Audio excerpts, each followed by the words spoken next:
ജയ് ശ്രീകൃഷ്ണ. സുഹൃത്തുക്കളെ നമസ്കാരം. ഇന്ന് നമ്മൾ ജീവിതം പൂർണ്ണമായും മാറ്റുന്ന ഭഗവത്ഗീതയുടെ ഒരിക്കലും മറക്കാൻ പാടില്ലാത്ത ഒരു ഉപദേശം കേൾക്കാനിരിക്കുന്നു. കർമ്മണ്യേ വാദികാരസ്തേ മാ ഫലേഷു കടാചന. നിനക്ക് അർഹത ഉള്ളത് നിന്റെ കർമ്മത്തിൽ മാത്രം, ഫലത്തിൽ ഒരിക്കലും ആസക്തനാകരുത്. ഇത് ചെറിയൊരു വാചകമല്ല, ലോകത്തിലെ ഏറ്റവും വലിയ മാനസിക ശാസ്ത്രമാണ്. ജീവിതത്തിൽ ഒളിഞ്ഞിരിക്കുന്ന രഹസ്യം. ജീവിതത്തെ തോൽപ്പിക്കുന്നവർക്ക് ഒരു കാരണമുണ്ട്, ഫലം. ജീവിതത്തെ ജയിക്കുന്നവർക്ക് ഒരു കാരണം മാത്രം, കർമ്മം. മിക്ക ആളുകളും എന്താണ് ചെയ്യുന്നത്? എന്ത് കിട്ടും? എത്ര ലഭിക്കും? ആരേലും കാണുമോ? ലോകം കയ്യടി തരുമോ എന്ന ചിന്തയിൽ കർമ്മം ചെയ്യുന്നു. പിന്നീട് ഫലം തങ്ങളുടെ പ്രതീക്ഷയൊത്തു വന്നില്ലെങ്കിൽ ദുഃഖം, നിരാശ, ഭയം, വിശ്വാസം നഷ്ടപ്പെടൽ, ഇതെല്ലാം ജീവിതം തകർക്കുന്നു. പക്ഷേ കൃഷ്ണൻ പറയുന്ന മാർഗം വ്യത്യസ്തമാണ്. അവർ പറയുന്നു, നിന്റെ ചുമതല ചെയ്തുകൊള്ളൂ, ഫലത്തെ ദൈവത്തിന് സമർപ്പിക്കൂ. അപ്പോൾ മനസ്സ് ശാന്തമാകും, ജീവിതം തെളിയും.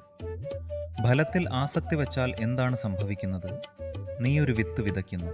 ഓരോ മണിക്കൂറിലും നീ അതിനെ കുഴിച്ചു നോക്കി. വേര് വന്നു, മുളച്ചു. അങ്ങനെ നോക്കി വിത്തും മരിക്കും, വളർച്ചയും നശിക്കും.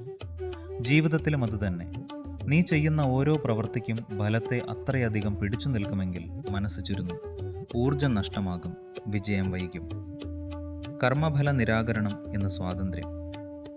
ഇതുവരെ നാം കേട്ടുവന്നത് എത്ര കിട്ടും, എപ്പോൾ കിട്ടും, എന്താണ് ലാഭം എന്നൊക്കെയാണ്. പക്ഷെ ശ്രീകൃഷ്ണൻ പറഞ്ഞത്, നിനക്ക് കിട്ടേണ്ടതെല്ലാം പ്രപഞ്ചം സമയം വന്നാൽ നൽകും. നീ ചെയ്യേണ്ടത് ഇപ്പോഴത്തെ കർമ്മം മാത്രം. നമ്മളുടെ ജോലിയാണ് ശ്രമം, ദൈവത്തിൻ്റെ ജോലിയാണ് ഫലം. നീ എന്തെങ്കിലും ചെയ്യുമ്പോൾ ഹൃദയം സമർപ്പിച്ചാൽ, പൂർണ്ണ മനസ്സോടെ പ്രവർത്തിച്ചാൽ ഫലം സ്വയം വരും.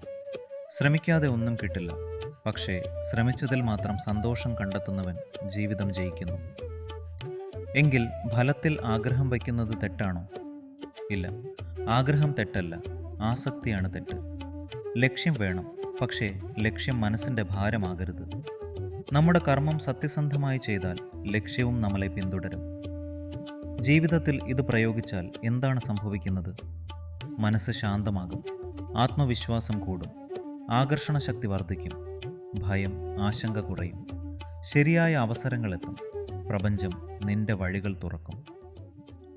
കൃഷ്ണൻ ഒടുവിൽ പറഞ്ഞ വാക്കുകൾ, നിന്റെ പ്രവൃത്തി പരിശുദ്ധമാകട്ടെ, ഫലത്തെ ഞാൻ നോക്കിക്കൊള്ളാം. ഇതിലാണ് കൃഷ്ണൻ്റെ വാഗ്ദാനം. നാം ചെയ്യേണ്ടത് ജീവിതത്തിൽ ഓരോ ദിവസവും ചെറിയ കർമ്മങ്ങൾ സത്യസന്ധമായി ചെയ്യുക. ഒരിക്കലും ഫലത്തെ ഹൃദയത്തിൽ ബലമായി പിടിക്കാതെ ഇരിക്കുക. ബ്രഹ്മാണ്ടം നിനക്ക് വേണ്ടി പ്രവർത്തിക്കാൻ തുടങ്ങിക്കൊണ്ടിരിക്കും. സുഹൃത്തുക്കളെ, നമ്മുടെ ജീവിതം മാറ്റേണ്ടത് ഒരു ചെറിയ ചിന്തയിലൂടെയാണ്. എനിക്ക് ചെയ്യുന്ന കർമ്മം വേണം, ഫലം ദൈവം തന്നുകൊള്ളും. ഇത് പഠിച്ചവർ ഒരിക്കലും തോൽക്കുന്നില്ല, ഒരിക്കലും സമാധാനം നഷ്ടപ്പെടുന്നില്ല, ഒരിക്കലും വഴിതെറ്റുന്നില്ല. ജയ് ശ്രീകൃഷ്ണ.